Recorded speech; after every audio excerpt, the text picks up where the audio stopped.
Hey guys, I'm recording this on July 2nd, 2026.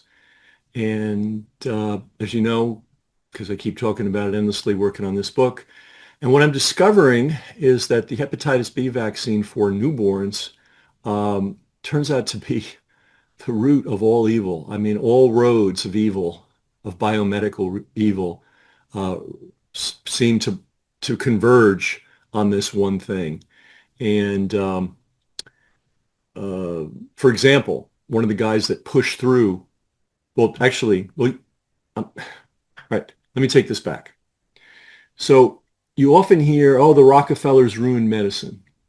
But unfortunately, people are very vague about that. It sounds like an unbelievable claim that's not backed up. And as part of my research, and it probably won't appear in this book, it'll appear in another book. It's absolutely literally true. Um, Rockefeller and his son and his minions took all of that industrial mentality, which you need. Like if you're going to run an oil refinery, it better be run in a very controlled way, right? I mean, there's no way around that. Medicine is a completely different thing. Um, and it is not good to run medicine like an oil refinery. But that's basically how our medical system works now. And that is directly the result of Rockefeller and his minions specifically setting out to take over medicine, to control it, to systematize it, not in a good way, but just to systematize it for the sake of systematizing it, to eliminate all competition and to create a kind of endless financial feedback loop for themselves and their friends. Um, One of the things I talk about in this book that's going to come out later after this book I'm currently working on is they specifically went out to destroy all alternative schools of thought, medical schools of thought. And they destroyed the schools as well because our country used to have a lot of different kinds of medicine. We had a very, very, very strong, robust, successful herbal medicine. And we're not talking about, mint tea or something, which isn't a bad thing. But we're talking about really sophisticated. It was a fusion of Native American with African, with lots of Irish, Scottish, English uh, herbal traditions all fused together. And it was taught in a very systematic way. It was called eclectic medicine. There was a big headquarters for it in Cincinnati. I believe they still have their papers are there, and there were schools all over the country. And it was a superior form of medicine to what was being done then. Anyway, the um, uh, Rockefeller set out very deliberately, very specifically to destroy that. So it is true. It is true that the Rockefellers basically poisoned the practice of medicine, not only in the United States, but in the world, because everybody unfortunately follows us. Um, and again, the key factor about this particular branch of medicine, or this form of medicine, what I call Rockefeller medicine, is no competition is allowed, no discussion is allowed, and dissidents are hunted down. That's part of the deal. Remember COVID? Okay, that was a simple um, manifestation, a working out of the basic way that medicine works in our current era. There's that. I mean, it was extreme, but you got to see it in all its glory. There's only one answer, and we're going to ram it down your throats, even if it kills you. And if you say anything about it, we're going to hunt you down. Right? I wrote a whole book about that, what the nurses saw. Right. So anyway, I want to talk about the history because see, if you just leave the narrative there, oh, the Rockefellers ruined medicine, it's useful, it's interesting, but it leaves out some really important stuff. Now, I've never seen what I'm about to talk about anywhere else. Why that should be, I don't know. I don't get it. There are people that their whole life, decades of career, collecting hundreds of thousands, millions of dollars. You would think that they would know the basics. Um, well, I don't know. I don't get it. But I'm always mystified by these things. But anyway, here's the history of medicine from John D. Rockefeller to Bill Gates, because we all know about Bill Gates and we all know about the World Health Organization. Okay. What we don't know is the critical role that the hepatitis B vaccine, that monstrosity, played in helping pass the torch from Rockefeller onwards. All right, so let's take a look. I'm gonna be reading this because I don't want to leave anything out. The way I do this is I spend hours and hours and hours and hours using Google, which is now crap. Um, but AI, it's a good research tool. And here's the deal, if you ask it questions, it'll give you the party line. All right. So you've got to be able to probe. You've got to be able to find where they're wrong, and you've got to be able to hammer them. And if you do, they'll actually come up with the goods. Now, how long we'll have this tool for available to us, I don't know. I'm kind of amazed that they're making it available. I think they don't realize how powerful it is. I mean, forget all the hype about, it's going to change the world and all that stuff. But from the point of view of research, I mean, I would need, I don't know, maybe 10 full-time people camped out in a major, research library at my beck and call in order to duplicate the speed of research that I'm able to do with AI. Now, you also have to be able to call AI on its bullshit because there's a lot of it. But, I wrote a book about that too. I forget the AI, artificial intelligence question and answer book. And I laid this whole methodology out 3 years ago. But now I'm really using it, really using it at a high, intense level. Um, but my fear is they're going to take this away from us, or they're going to dumb it down. For example, and I'll post this later.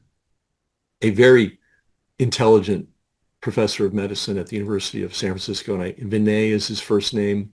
He was briefly working in Washington under Kennedy, and he didn't last long, unfortunately, but a very smart guy, a good epidemiologist, a good expert and there are very few of them, a good expert in the design and review of medical research, and a critic of it all. He's a very sharp critic. He's come out and said, AI will give you better medical advice than 90% of all doctors. And I have a long-standing thing, and I can't. I don't even want to embarrass myself by telling you how many idiot doctors I've been to and how many thousands of dollars I've wasted over the many years. But I can tell you without a doubt, AI runs circles around any scam artist doctor I've ever given money to in terms of giving me useful understanding of what's going on. Now, of course, my thing is not drug related. So if you have a condition that relates to drugs, AI is going to ram whatever the consensus is down your throat. You got to fight. You got to fight it back. In my case, they were just helpful right away. But you got to be smart. Here's the way it is. If somebody's not educated and not informed, can't ask questions, can't think critically, AI is a disaster, all right? Because it'll just feed you junk. If you can think critically, and you press it, you don't accept its bullshit, AI comes up with some really good stuff. So what it did, as I was writing these different things, I started to notice, okay, we started with Rockefeller, now we ended up with Gates. Something must have happened in between. And you're going to see. So the bottom line, for those of you that want to get to the bottom line fast, I don't blame you. Medical thought, medical research, medical practice, medical thinking, whatever, is under the control of a handful of private individuals. And that started with the Rockefellers over 100 years ago. And it's continued unbroken. But the Rockefellers obviously aren't as involved as they were. So we're going to talk about how this whole thing evolved and how they passed the torch very methodically from one group to another group to another group to another group. And you're going to recognize the names of some of these groups, and you're going to realize for the first time, as I did, that it's all part of a continuity. They're not separate islands, each doing their own thing. It is a stream. Okay, so for those of you interested in that kind of thing, here we go. All right, so it all started with the Rockefeller Institute for Medical Research in 1901. And that's when Rockefeller decided, hey, I want uh, I want medicine to be practiced the same way I drill and refine and distribute oil. I want it to be a monopoly. I want it to be a single system, and I'd like to control it. That's what he did with oil, and that's what he did with medicine. Um, then, in 1913, um, the Rockefeller Foundation was created, and that became a philanthropy because he needed a way to shelter his money. And they started to treat medical medicine and medical research as a philanthropy, controlled by whoever has the most money. Then they formed, this is very important, the Rockefeller International Health Division, which ran from 1913 to 1951. Why? Because I mean, they didn't just have oil, they had everything. A lot of mines, um, and they needed to keep their managers. So when they sent their managers, for example, to Venezuela or Colombia, where they had a lot of oil, still do, they needed to keep these guys healthy and they needed to keep their workers healthy. So they invested a lot of money in trying to figure out how to do that. Now, their answer turned out to be some of it was sensible, like, well, don't let standing water breed mosquitoes, okay? But the one that they really got behind was the vaccination craze. And they did it in a very reckless, slipshod manner. No science whatsoever, no proper experiment, trials, no proper experiments, no proper record keeping. They just declared that it worked. And then they discovered, ooh, this is a big moneymaker. And it gives us control, right? Everybody's got to come to us for a vaccine. And then, hey, we can coerce them into getting the vaccine. You see how that works? Yeah. Now,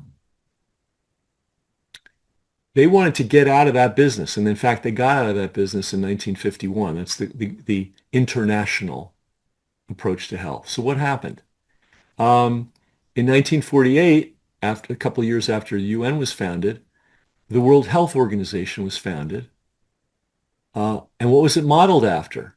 Right? We're all talking about the WHO and how tyrannical it is and the horrible things they've done. We can just look to COVID, but you can go back and find all kinds of horrible things the World Health Organization has done. But what did they model? First of all, you have to know that the Rockefellers strongly encouraged the UN to be founded not in Geneva or some other far-flung place, but right in the United States, right in New York. They bought the land for it and they donated the land and they threw in a whole bunch of money. And therefore they kept the UN in New York, which was and is their headquarters, so that they could keep an eye on it. And when the World Health Organization was created, it was modeled specifically after the Rockefeller International Health Division with all its criminal activity. And it was actually staffed by, and this is how they have power. Who staffed the World Health Organization when it first started? Employees of the Rockefeller International Health Division. So that was the first passing of the torch.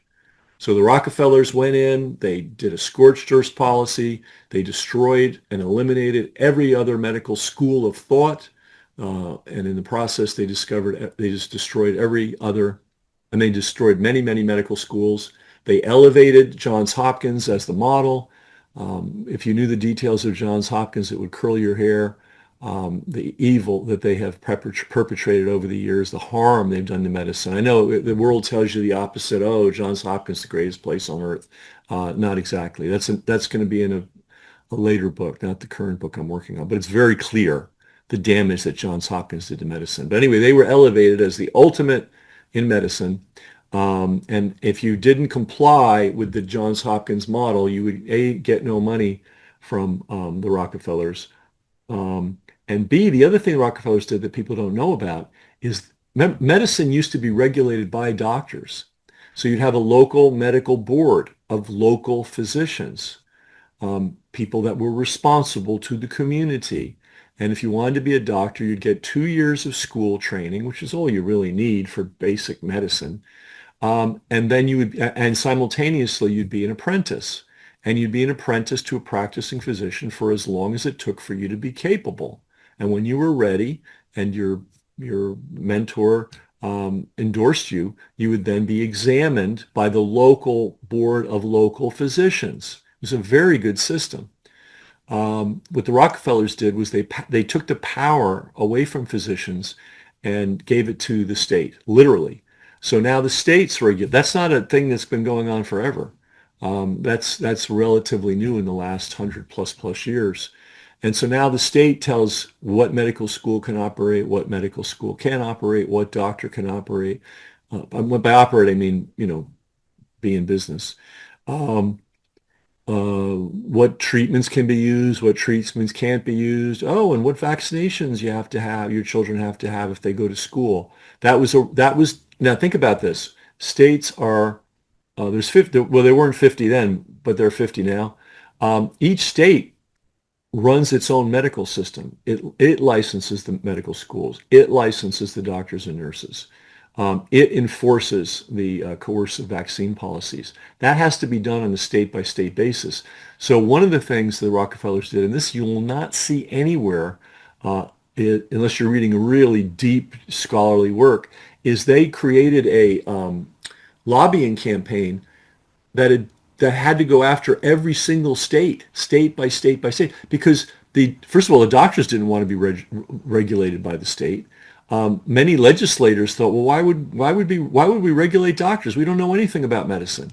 Well, bit by bit, they persuaded with a lot of money, state by state, now all 50 of them, to have the state legislators take control of the practice of medicine. So now you have idiots, attorneys, whoever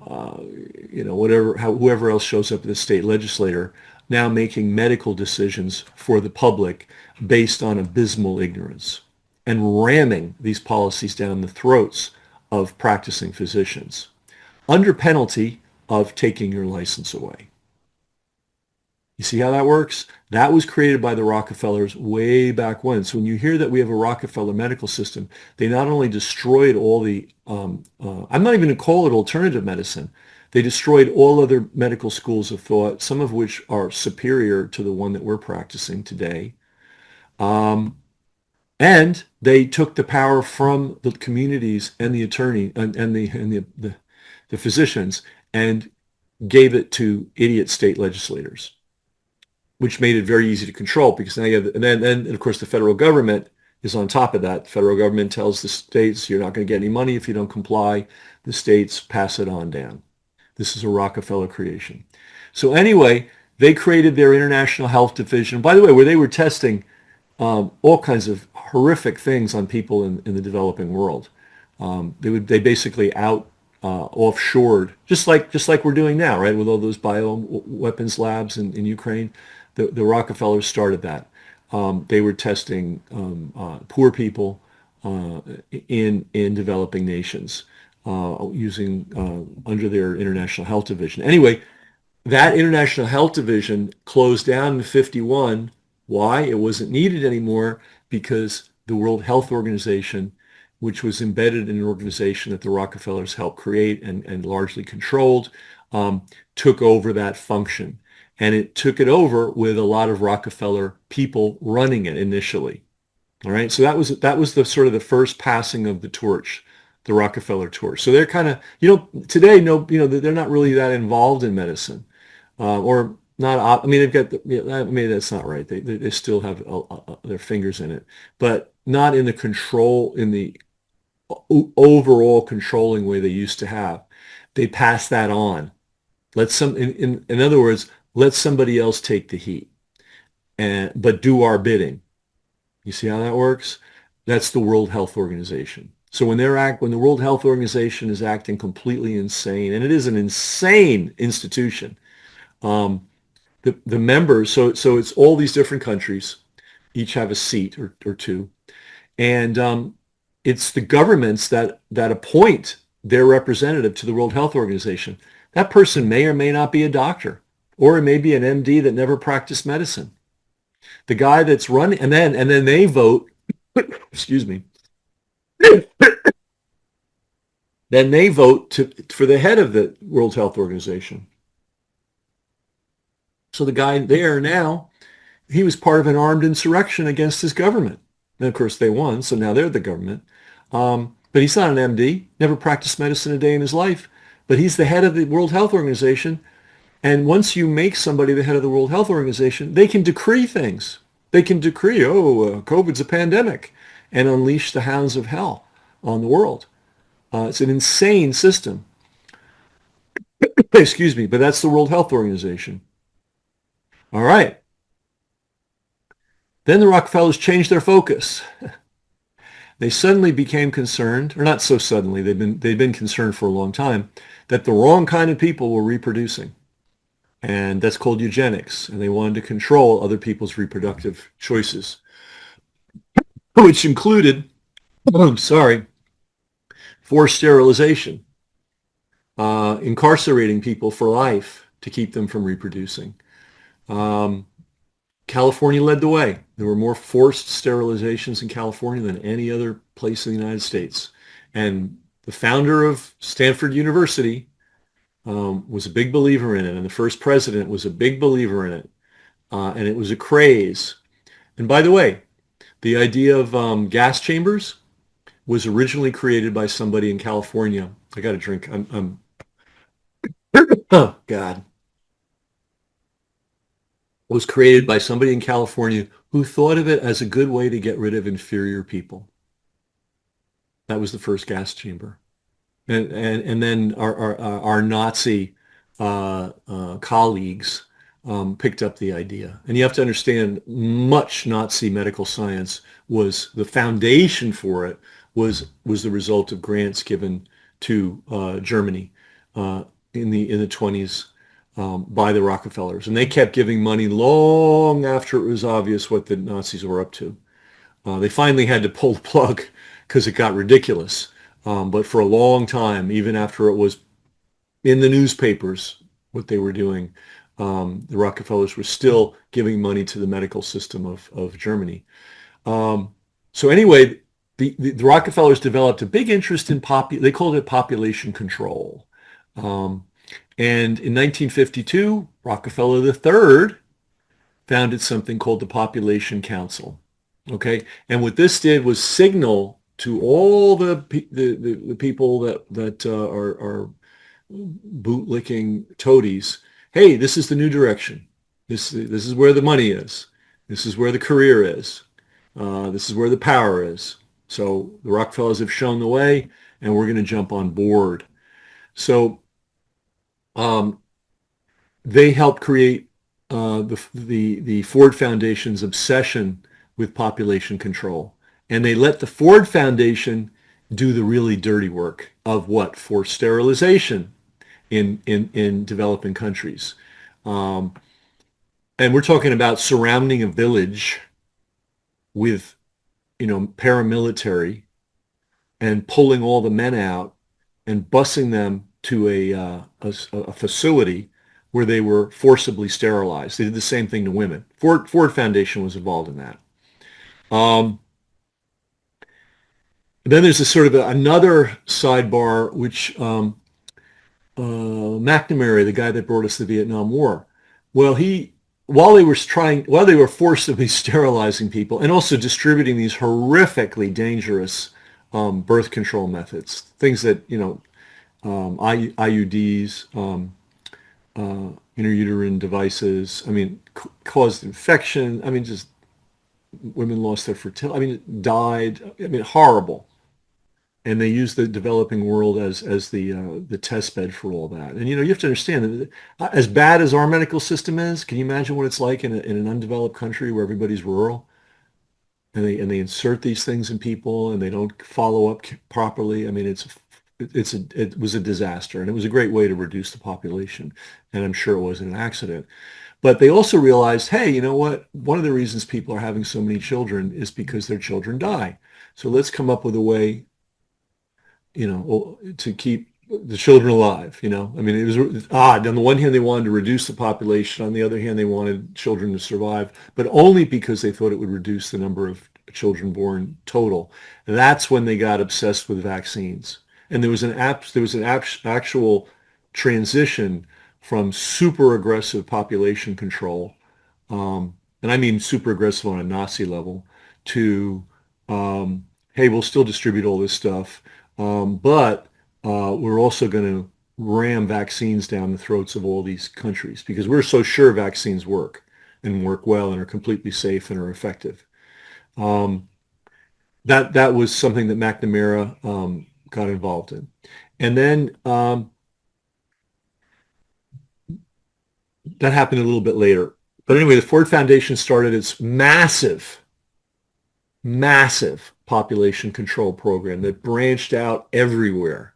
Oh, and one of the things McNamara did, he was because when he was head of the World Bank, is he said to these countries, look, if you don't get control over your population growth, we're not going to lend you any money. Now, as an individual, I don't like to borrow money, and I don't. But if you're trying to build infrastructure like dams and electricity and canals and roads, you kind of need to finance it. Not many people are sitting around with that level of money. So if your country won't get financing to make infrastructure improvements, you're kind of screwed. So they connected population control with getting loans for development. Um, so some people here's where the hepatitis B thing breaks comes in.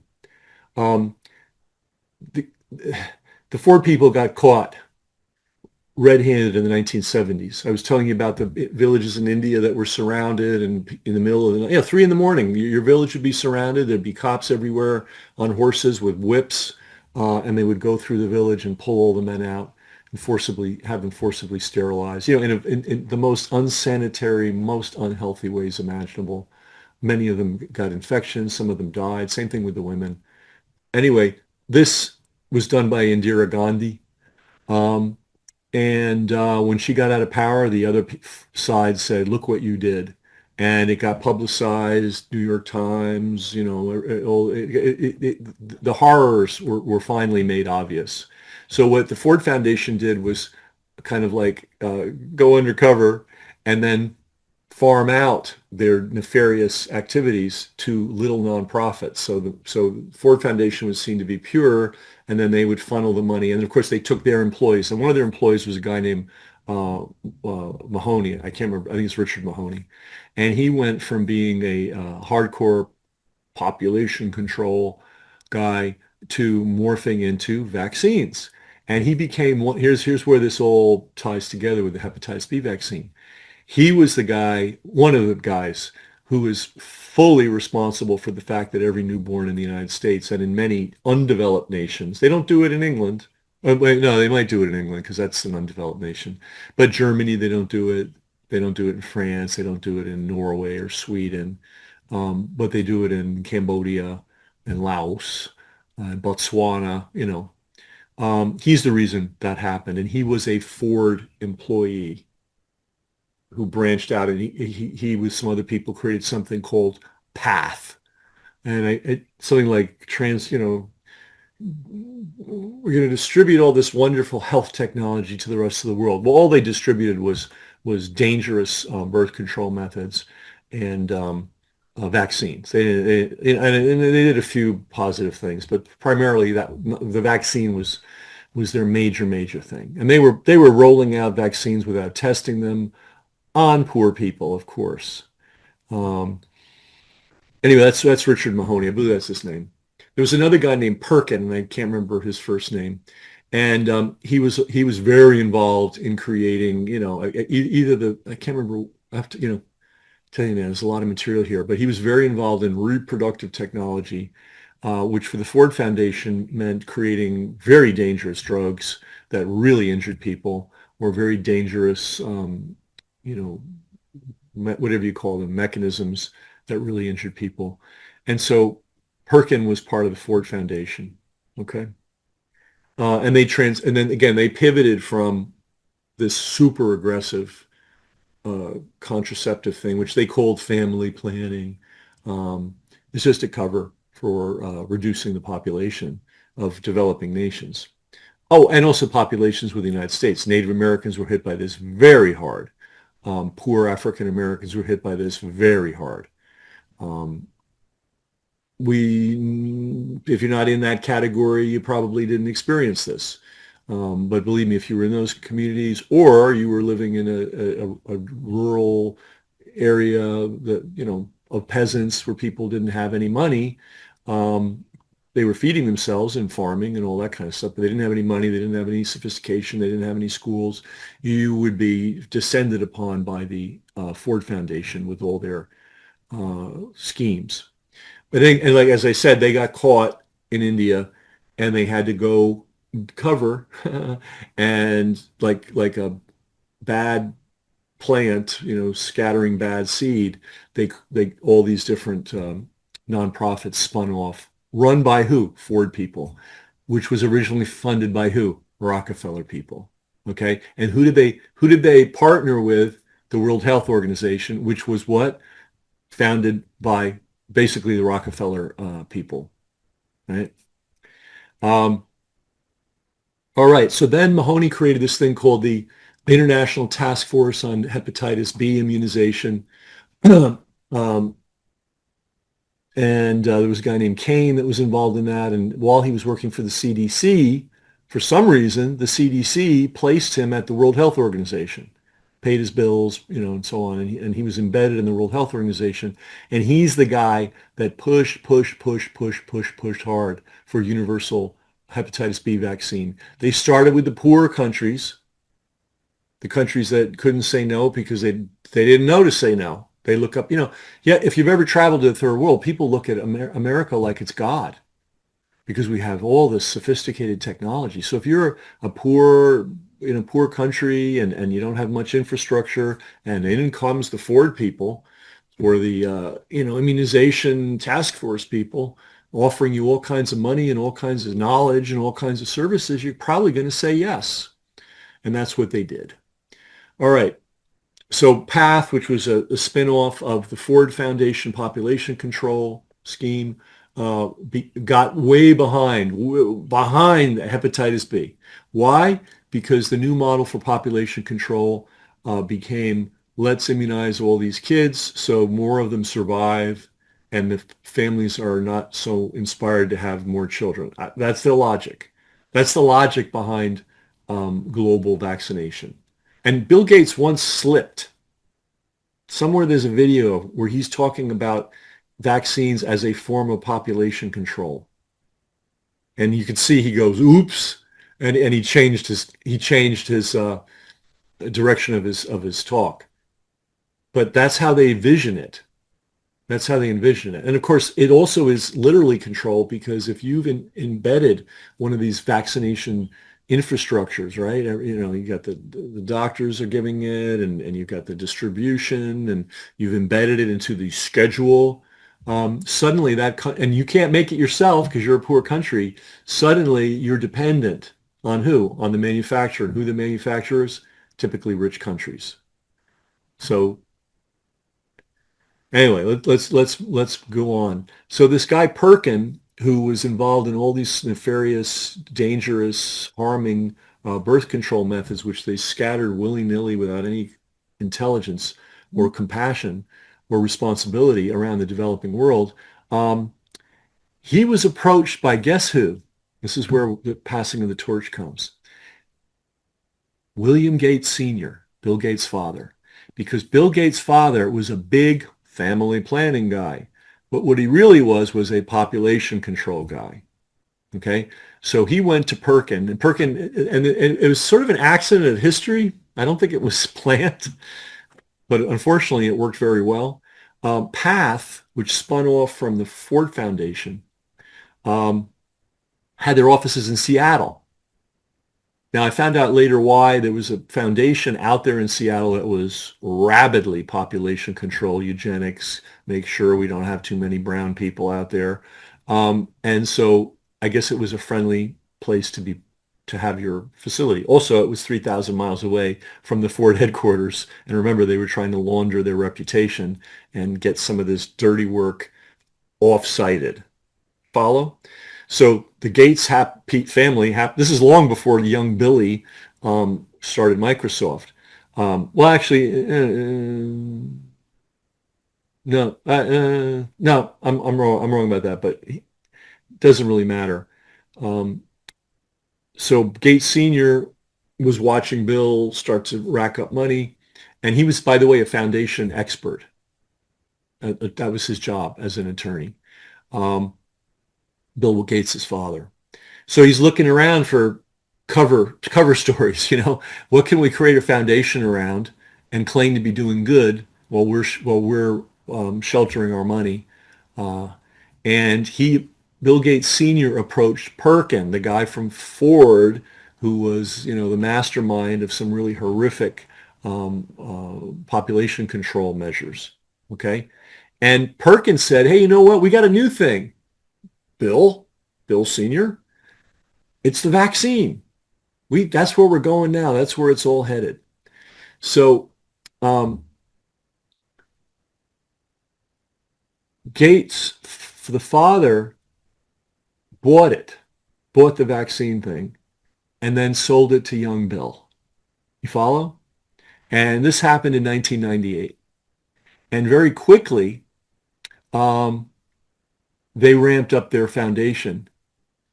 And Gates, who wanted to, remember because he had such a terrible reputation, he still does among people that are intelligent. Among idiots, he's considered a world hero. But if you actually know what's going on, you know what a nefarious individual he was, both when he was in this software industry and now what he's doing now. I mean, he's bad news. He's profoundly bad news. So he needed reputation laundering. So at Davos, he pledged to give, nearly $1 billion, which was a lot of money in 2000. Now it's nothing. But that was a lot of money, and that made him seem like a hero. And what was he going to do? He was going to spread these wonderful vaccines to all the poor countries. And the guy, Kane, Kane, the guy that the CDC embedded in the world, because the CDC wanted these vaccines, because the hepatitis division of the CDC was run by zealots who believed that they ignored all the other causes of hepatitis. Contaminated water, contaminated food, toxic work environments, um, uh, mold on rice, and other staples, which happens a lot in the tropical world. That wrecks your liver over time. Alcohol abuse, because the people that most likely get cirrhosis and those that develop into cancer, and it's a very small percentage, but those that get that, a high percentage of them are alcohol abusers. So you add the fact that they are malnourished, that they're living in poor housing conditions, that they are working in a factory with solvents and fumes all day long and nobody gives a flying freak about their health. Then they go home and they get drunk, and they do this for decades. Your liver's going to die. Okay, but the vaccine people ignore all those contributing factors, and they attribute everything to a virus, right? And then this is where it gets truly insane. They have this millennial, I don't mean the generation, but I mean crazy. Not that millennials are crazy. Some are, but not all of them. But they had this millennial pie in the sky belief that they could eliminate the virus from the planet. Sound familiar? Remember when they wanted to eliminate the COVID virus from the planet? So they were going to shut down every business and every church and every school and everything, every library. All normal human life was going to be shut down while these maniacs set out on the impossible task of making the COVID virus completely disappear from the planet. Well, they want to do the same thing with the hepatitis B vaccine. That's why, and run to the future here, or give you the punchline. That's why they're injecting every baby at birth. Mother could be 100% healthy, tested and healthy. The baby's 100% tested and healthy. There's no way they're going to be exposed to drugs or any of the other things alcohol or any other things that lead to liver disease. It doesn't matter. These maniacs want the total eradication of the hepatitis B vaccine, of the hepatitis B virus. Now, conveniently, that original millennial crazy view has been forgotten. But the program continues and will continue forever until people start saying no. Do you see how this developed? So it was Kane, who was part of the Path Network, who was working for the CDC underneath a guy who was crazy obsessed about the virus and not thinking about any other cause contributing factor to hepatitis, who was embedded by the CDC in the World Health Organization, which the Rockefellers helped create, who then pushed to have all these poor countries accept universal birth doses of the hepatitis B vaccine. Okay, and then Gates Sr. got caught up with these very same people, or some of the same people, and decided, hey, forget the family planning, in quotes, because it's just a, it's very, very nice saying, but when you look under the hood at what they're actually doing to people, especially the poor, not so nice at all.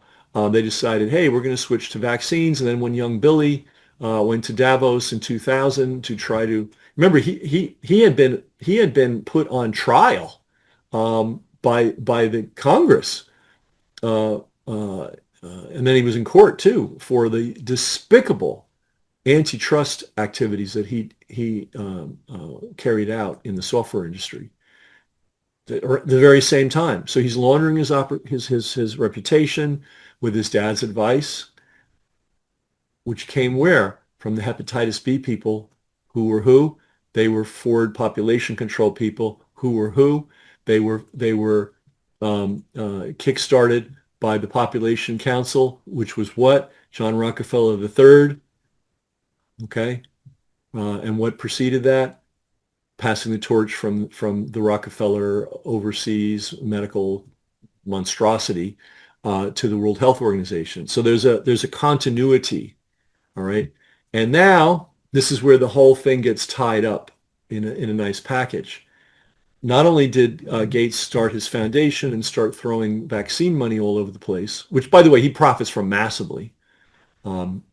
He basically uses his private power through the foundation to get all these different countries to go on board with various vaccines, and then he owns companies on the back end that make, manufacture, and distribute the vaccines. I mean, why this is allowed to continue and why this isn't a daily outrage among the whole world, I don't know. But that's the way it works. Then, to put the bow on it, tie it up with a bow, World Health Organization still cooking away, right? They're the ones that declare pandemics, right? And once they declare a pandemic, then every health director of every nation has to declare a pandemic, and all kinds of millions and billions of dollars start flowing to stamp out the pandemic, right? And that gets passed down locally, and next thing you know, your kid's school is closed, or your grandkid's school is closed, your church is closed, your stores are closed, your favorite restaurants are closed, long-standing family-owned businesses are put out of business. And on and on and on and on it goes. Don't forget what they did to us. Never forget, right? We're supposed to never forget. Don't forget what they did to us. And that flowed from the WHO. So I've been talking about tying up the bow. Who controls the World Health Organization? Well, the biggest donor by far is the United States, or was the United States. The second biggest donor, surpassing the EU, surpassing, Japan, is Bill Gates, private citizen. All right, so that's how the torch was passed. Started with the Rockefellers. They eradicated all independent, I don't want to call it alternative medicine. This was functional medicine. It worked.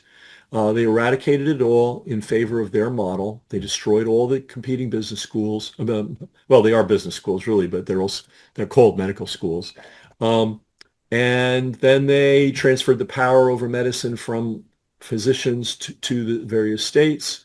And then they went out into the rest of the world and did all kinds of diabolical experimentation on people in the developing world.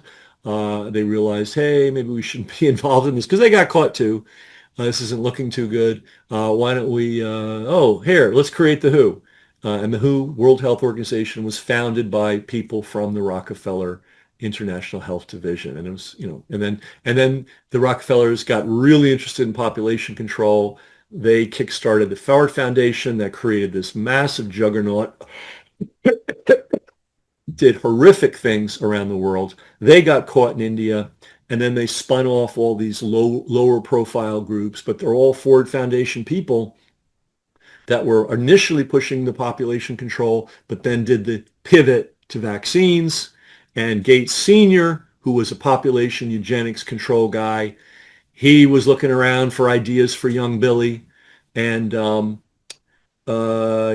ended up with talking with one of these people, these population control people, who said, "Hey, we're going to vaccines now," right? And then immediately, pretty quickly, Gates went all in to help um, launder his reputation, help shelter his money. Oh, and to create a new line of income for himself in the biomedical field. And then he finished up uh, by taking control of the World Health Organization. So Gates, and we know this, controls the World Health Organization, their proclamations about what's a pandemic and what's not. He controlled all the epidemiology schools, the main ones, University of Washington, and he also controlled the one in England. The two schools that declare that this COVID thing was going to be the greatest disaster ever seen by mankind were schools entirely controlled by Bill Gates financially. Okay, so he controlled the declaration on the scientific level. He controlled the declaration on the global level. Um, he controlled the media. We covered that in great detail during COVID. Over $300 million given in very loose money to the BBC, to the Guardian, to Le Monde, which is the big paper in France, to El País, which is the big paper in Spain, to, of course, National Public Radio. Um, I love that they've been defunded. They should never get a nickel. They're the biggest warmongers you've ever seen. I've never seen a war that National Public Radio wasn't 100% involved in helping promote. Um, and of course, it's laundered by, hey, we do a few, cultural things. They're a propaganda outlet. And actually, the guy that ran National Public Radio for a while was the head of Voice of America. And he literally, on his vacation, because he lives around here, he grew up around here, literally in the run up to the Iraq War, when nobody was on board with it, he was doing a tour of the country, and he came here to his hometown as head of NPR and talked about why we needed to go into Iraq.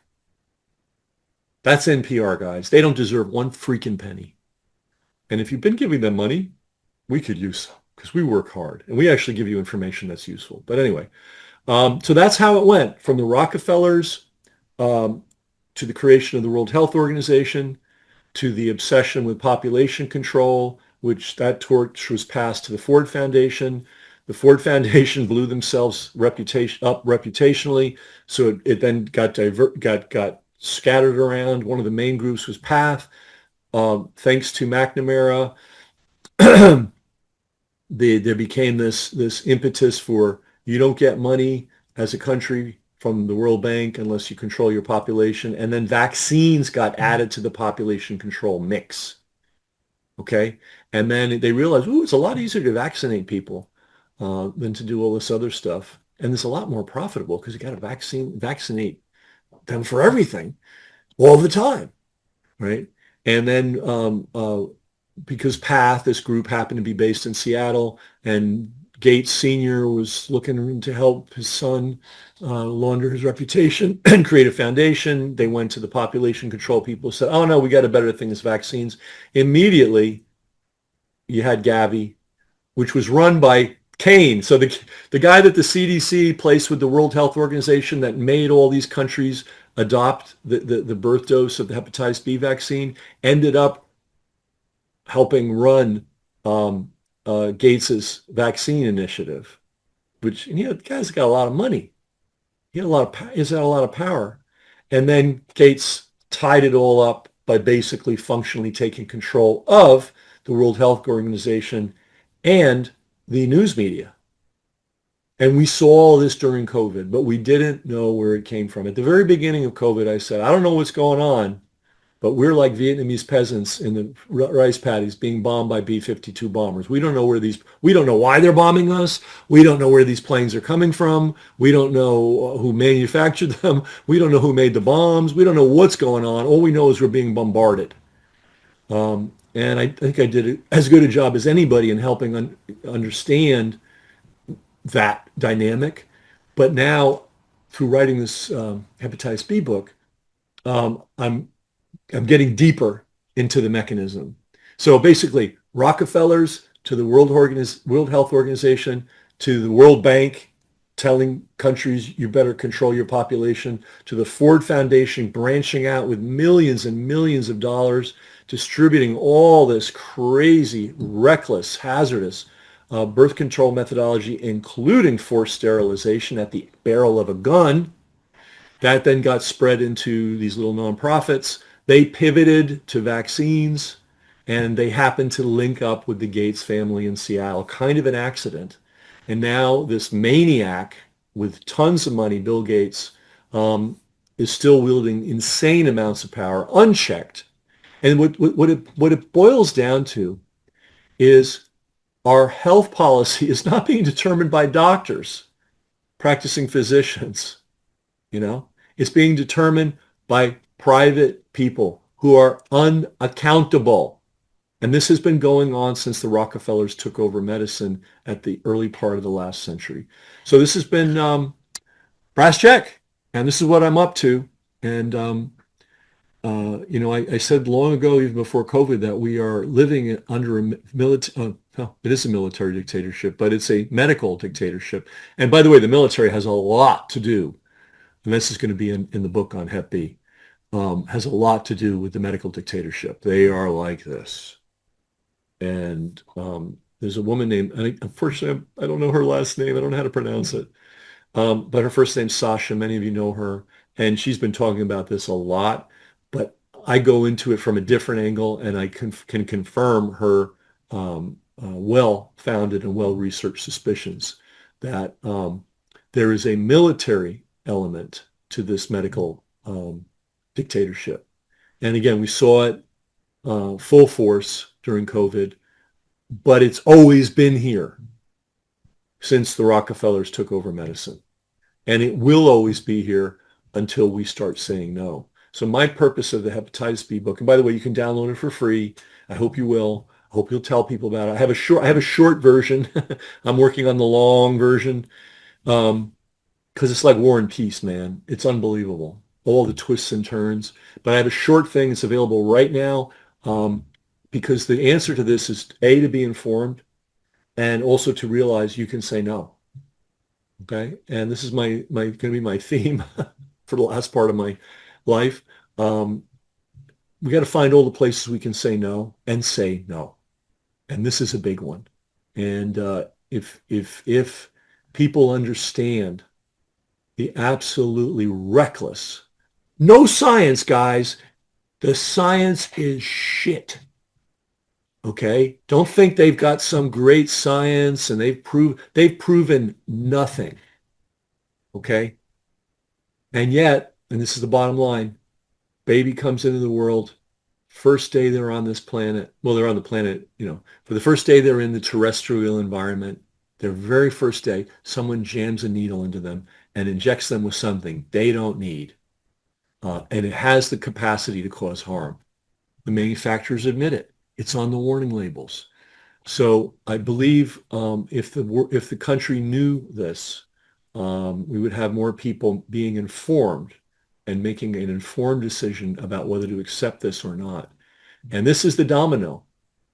If we can get a critical mass of people to say no to this, or let me just say this, to be informed, make up your own mind, do whatever you want, but at least be informed. If we can get a lot of informed people armed to make an intelligent decision, that's the first domino in taking this whole thing down. So that's why I'm working on it so hard. I think my seat has been sinking as I've been talking. I don't know. Anyway, that's our medical. That's why our medical system is so completely screwed. Yeah, pharma's involved, and pharma's ripping us off, and it's run by demons, and there's no question about that. But there's this larger structure that makes all this possible. And believe it or not, pharma, this is going to sound crazy, they're kind of a bit player in this. They're on the stage, they're profiting, God knows. They're doing harm, God knows. But it's this larger structure, this population control writ large mentality. That is the problem. And the fact that the whole thing is run by, you know, foundation heads and Bill Gates and individuals who are not accountable to anybody. And again, I want to end with this. There's no science behind any of this stuff. The science is utter crap. I mean, you'll see when the book comes out. And nobody can deny it. Once it's laid out step by here. So where did you even come up with the idea for this vaccine? Well, we concluded this. Well, you look at that and it's full of holes. Okay, well, how did you get there? Well, we originally had this. That was a foundation, and that foundation's rotten too. Well, where did that come from? Well, it came from this great foundation, and that foundation. I mean cognitive foundation, theoretical, intellectual foundation. And as you trace back all these different scientific milestones, you realize they're so flimsy. None of it, if they were being presented today, straight, cold, they wouldn't be accepted. And yet the whole edifice is built upon them, and nobody ever goes back and says, what is this based on? Well, the hepatitis B vaccine is based on bullshit, fraud, the most flimsy kind of science, propaganda, coercive mentality, the idea that people need to be coerced or should be coerced. Anyway, I'm going on and on about this, but you get it. I hope you learned something here. I didn't know any of this. I never heard anybody lay this out so clearly, but this is the structure that we're dealing with. So I'm going to bid you fond adieu and get back to work. It can be 100 degrees here with 70% humidity. I didn't move to Florida. I'm in New York State. It's supposed to be a little cooler here in the summer, but apparently not.